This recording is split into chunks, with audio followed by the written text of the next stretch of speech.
તારીખ 26/6/2026 વાર શુક્રવાર.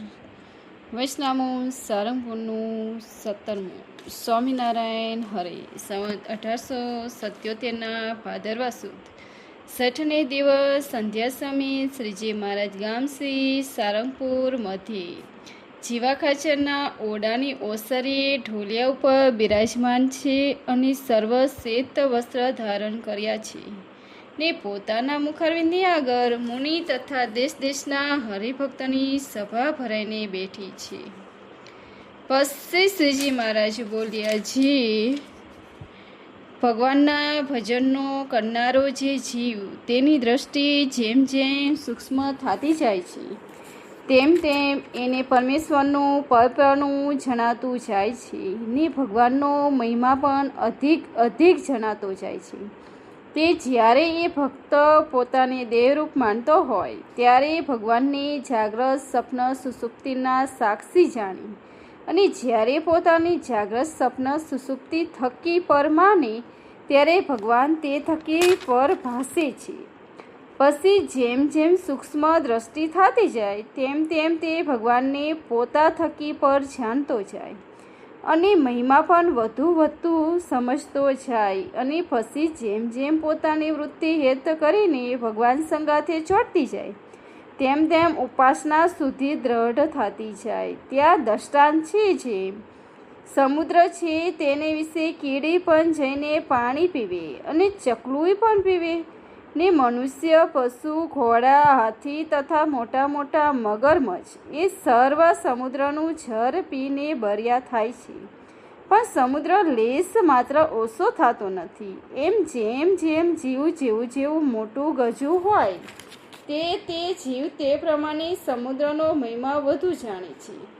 વળી બીજું દ્રષ્ટાંત છે, જેમ આકાશ છે તેને વિશે મચ્છર ઉડે ને ચકલું ઉડે ને સમરા ઉડે ને ગરજ્ય પણ ઉડે ને અનર પક્ષી પણ ઉડે ને ગરુડ પણ ઉડે, તો પણ એ સર્વનો આકાર અપારનો અપાર રહે છે ને જેને પાંખને વિશે વધુ બર હોય તે આકાશનો મહિમા વધુ જાણે ને પોતાને વિશે ન્યૂનપણ સમજાતો હોય છે. તે મચ્છર જેવો જે મરીચાદિક અને ચકલા જેવો જે બ્રહ્માદિક અને સમ્રાટ ઠેકાને જે વિરાટ પુરુષ અને ગર્જ્યને ઠેકાને જે પ્રધાન પુરુષ અને અનર પક્ષીને ઠેકાને જે શુદ્ધ પ્રકૃતિ પુરુષ અને ગરુડને ઠેકાને જે અક્ષરધામમાં રહેનારા મુક્ત તથા અક્ષરધામ એ સર્વ જેમ જેમ વધુ સામર્થ્ય પામ્યા છે તેમ તેમ ભગવાનનો મહિમા વધુ જણાતો ગયો છે અને જેમ જેમ વધુ સામર્થ્ય પામતો ગયો તેમ તેમ ભગવાનને વિશે સ્વામી સેવકપણાનો ભાવ પણ અતિ દ્રઢ થતો ગયો.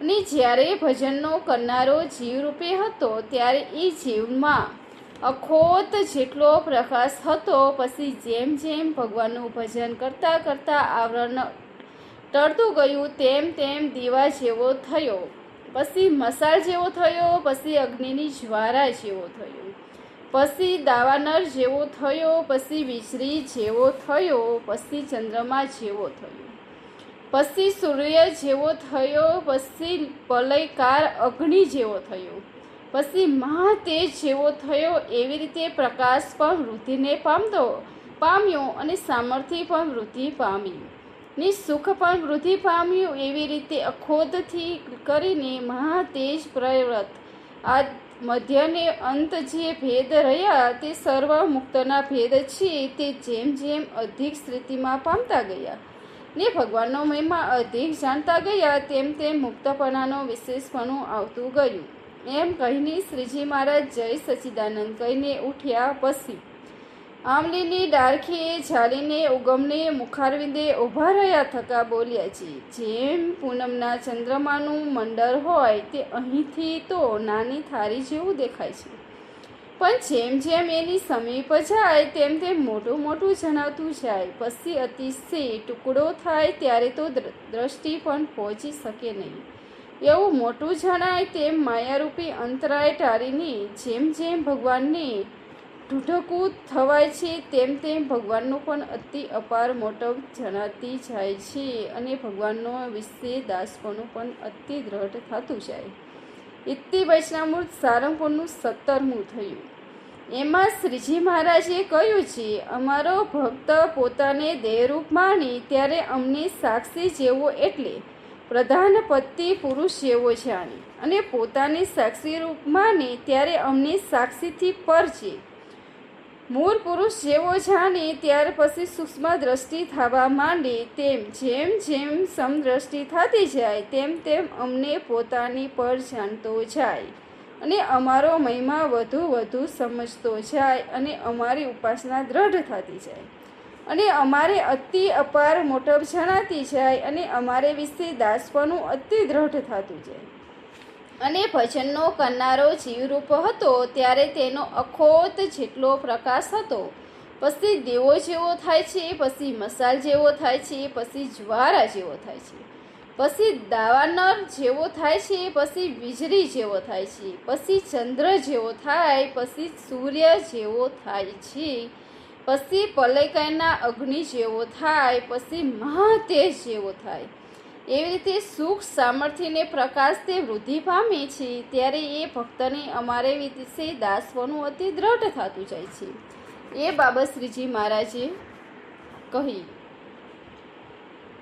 એમાં શ્રીજી મહારાજે સમુદ્ર તથા આકાશનું દ્રષ્ટાંત દીધું. તે સમુદ્ર તથા આકાશને ઠેકાણે શું સમજવું અને કેડી આદિ દ્રષ્ટાંત દીધા તેને સિદ્ધાંત શું સમજ્યો. તો સમુદ્ર તથા આકાશની દ્રષ્ટાંત શ્રીજી મહારાજે પોતાના મહિમાનું અપારપણું કહ્યું છે. ઐશ્વર્યથી તો અમારો મહિમા કેટલો જાણે તો કેડી સમુદ્રનો તથા મચ્છર આકાશને જાણી શકે તેટલો મરીચા પ્રજાપતિ અમારો મહિમા જાણી શકે એટલો મહિમા તેટલો જ જાણી, અને ચકલું સમુદ્રને તથા આકાશને જાણી શકે તેટલો મહિમા અમારા જાણી શકે. એટલે જેટલો વિરાટ પુરુષનો મહિમા છે તેટલો જ જાણી, અને મનુષ્ય સમુદ્રનો તથા સમરા આકાશ જાણી શકે તેટલો વૈરાજ પુરુષ અમારો મહિમા જાણી શકે છે. એટલે જેટલો પ્રધાન પુરુષનો છે તેટલો જ જાણી, અને ગાય ભેંસ બળદ ઘોડા એ સર્વ પશુ કહેવાય છે. સમુદ્ર તથા ગજ્ય પક્ષી આકાશનો જાણી શકે તેટલો પ્રધાન પુરુષ જાણી શકે છે. એટલે જેટલો પ્રકૃતિ પુરુષનો તેટલો જ અમારો મહિમા પ્રધાન પુરુષ જાણી શકે, અને હાથી સમુદ્રનો તથા અનર પક્ષી આકાશનો જાણી શકે તેટલો પ્રકૃતિ પુરુષ અમારો જાણી શકે.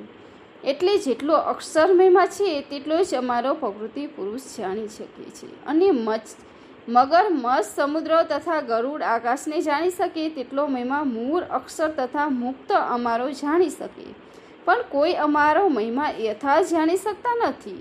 આ મૂળ અક્ષરથી લઈને મરીચા સર્વ શ્રીજી મહારાજનો મહિમા પોતપોતાના ગજા પ્રમાણે જાણે છે. અને જે મગરમચ્છ સર્વ સમુદ્રનો તથા ગરુડનો સર્વ આકાશનો પાર પામતા નથી, તે મૂળ અક્ષરાદિત કોઈ શ્રીજી મહારાજના મહિમાનો પાર પામતા નથી. ગરુડ પણ ઉડી શકતો નથી, એટલે ગરુડની ગતિ અટકી કહેતા ત્યાં પહોંચી શકતી નથી. તે મૂળ અક્ષર ગતિ પણ એમ જ્યાં મુક્તની સહિત રહ્યા છે ત્યાં સુધી પહોંચી શકે નહીં એમ ગરુડનું દ્રષ્ટાથી સૂચવું છે. પછી અમે એકલા જ સર્વથી પર એવું છે અમારું ધામ ત્યાં ગયા એમ કહ્યું છે. માટે મૂળ અક્ષરાધિત કોઈ શ્રીજી મહારાજના પારને પામી શકતા નથી, અને મૂળ અક્ષરાધિક સર્વ શ્રીજી મહારાજે પ્રતાપે થયા છે. અને અમારા ભક્ત અમને ભજીને પુરુષ તથા બ્રહ્મ તથા અક્ષર જેવા અમારા પ્રતાપે થાય છે, પણ અમારા જેવા કોઈ થતા નથી. અને અક્ષરાદિ સર્વ અવતારથી શ્રીજી મહારાજના મુક્ત પર છે. શ્રીજી મહારાજનો મહિમા મૂળ અક્ષરાથી સર્વથી અતિશય જાણે છે, તો પણ શ્રીજી મહારાજના મહિમાનો યથાર્થ પાર પામી શકતા નથી. એવા સર્વોપરી સર્વનિયતા સર્વાધાર સર્વ કરતા શ્રીજી મહારાજ એક જ છે. અક્ષરધામ અમારો મહિમા જાણે છે એમ શ્રીજી મહારાજે કહ્યું. તે અક્ષરધામ તમે પહેલા પ્રશ્નમાં મૂળ અક્ષર કહ્યા તેનું શું કારણ છે? મૂર્તિમાન મૂળ અક્ષર છે તેની શ્રીજી મહારાજે અન્વય સ્વરૂપે રહ્યા છે, માટે અન્વય સ્વરૂપનું ધામ કહેતા પાત્ર છે. તેથી મૂળ અક્ષર આ ઠેકાની અક્ષરધામ નામે કયા? આનો વિસ્તાર ને જાણો. વૈશ્રામૂળ પ્રશ્ન 63 અને ત્રીજા પ્રશ્નમાં તથા 12ના પ્રશ્નોત્તરમાં જાણવો. સહજાનંદ સ્વામી મહારાજની જય. Like, share, subscribe. જય સ્વામિનારાયણ. Thank you.